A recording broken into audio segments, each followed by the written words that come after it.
बहुत समय पहले की बात है। एक छोटा सा गांव था जहां एक जेल बनी थी। वहां कई जानवरों और खतरनाक लोगों को बंद किया जाता था। जैसा कि बातें गांव में फैल गई कि जेल में एक चुड़ैल रहती है जो बच्चों को डराती है और उनके सपनों में आती है। लोग बच्चों को डरा रहे थे और गांव में बदनामी फैल गई। एक बहादुर और साहसी लड़का का नाम वीर गांव में रहता था। वह अपने दोस्तों की कहानियों से बहुत प्रभावित हो गया था और जानने के लिए उत्सुक था कि वह जेल में रहने वाली चुड़ैल के बारे में सच में क्या है। एक दिन वीर ने अपने दोस्तों के साथ साहसिक निर्णय लिया कि वह जेल में जाकर चुड़ैल के बारे में सत्य को पता करेगा।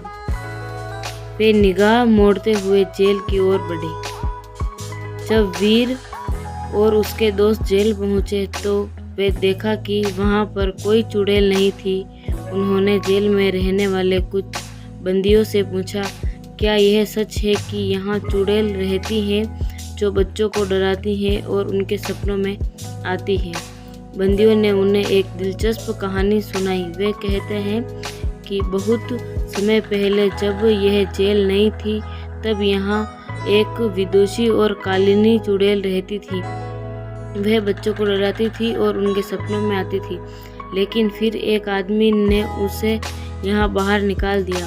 अब यह जेल बंदियों में रहने का स्थान था जो अपनी ही गलतियों के लिए दंडित हो गए थे।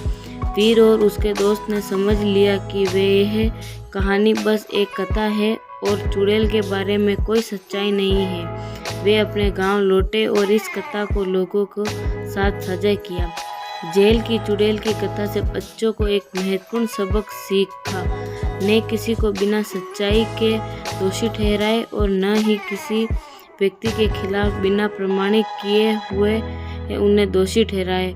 हम दूसरों के बारे में सच जानने का प्रयास करना चाहिए और न्यायपूर्णता से देखना चाहिए।